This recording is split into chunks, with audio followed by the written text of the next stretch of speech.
मुल्तान में तो इस वक्त डेंगू बहुत तेजी से फैला हुआ है। आपको पता होगा कि डेंगू एक खतरनाक मर्ज है। मैं ये समझता हूँ ये कोरोना से भी खतरनाक है, क्योंकि उसमें तो टाइम लगता है। इसमें अगर आपके प्लेटलेट्स गिर गए तो खौफनाक सूरत हाल निकल सकती है। और इस वक्त भी अगर बात करें तो मुल्तान जिले के अंदर जो है वो डेंगू ने सर उठा लिया।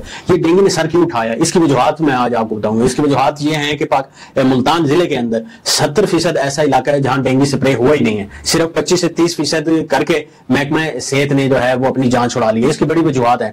एक वजूहत यह है कि इस वक्त जो एंटी इंसदाद डेंगू टीम है उसमें वो माहिरीन मौजूद नहीं है। जो माहिरीन थे उनको दूसरे शहरों में भेज दिया।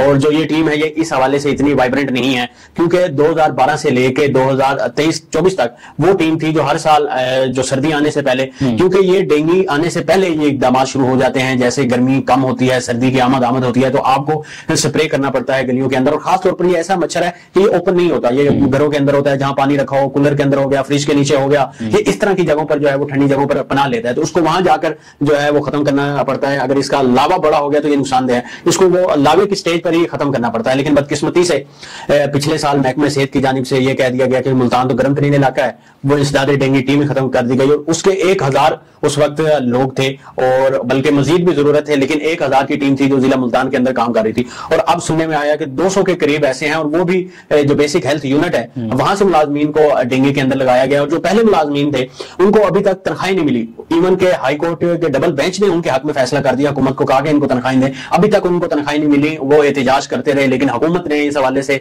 साहिब इक़्तिदार ने नहीं सुना। लेकिन आपके प्रोग्राम में मैं वज़ीर आला पंजाब मरियम नवाज शरीफ से ये अपील करना चाहूंगा कि ये मुल्तान का आप नोटिस लें। आप सिर्फ लाहौर तो आपके लिए सब कुछ नहीं है, मुल्तान भी आप ही का है, सुबह पंजाब के अंदर आता है, सुबह पंजाब का एक बहुत बड़ा शहर है। लेकिन बदकिस्मती है कि आपकी तवज्जो हासिल नहीं कर सका। लगता है आपको 2024 के जो इलेक्शन नताइज हैं उससे थोड़ी सी मुल्तान से खफगी है। तो अगर आपकी यही सूरत हाल रही तो वो जो मुल्तान शहर के अंदर आपकी एक सूबाई की सीट है उसका भी मुस्तकबिल दाव पर लगता नजर आ रहा है। क्योंकि इस शहर के अंदर तो आपको पता है 2024 में सबसे ज्यादा वोट जो है वो पाकिस्तान पीपल्स पार्टी ने लिए थे।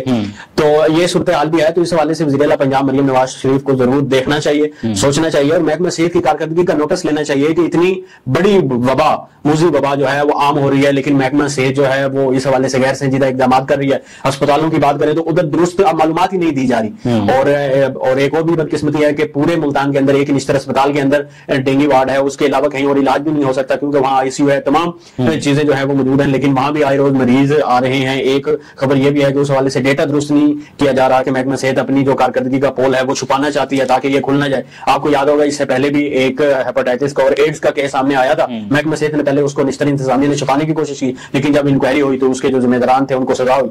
तो इस हवाले से पंजाब को वज़ीर आला पंजाब मरियम नवाज शरीफ को लाजमी देखना चाहिए और इस हवाले से सख्ती से नोटिस लेना चाहिए। Commissioner Multan, deputy commissioner Multan से डेली की बुनियाद पर रिपोर्ट्स लेनी चाहिए। कभी किस किस इलाके में आपने जाके स्प्रे किया है, क्या सर्वेलेंस किया है, मरीजों की हिफाजत के लिए, देखभाल के लिए क्या इकदाम किए हैं, क्या डेंगू को कंट्रोल किया जा रहा है।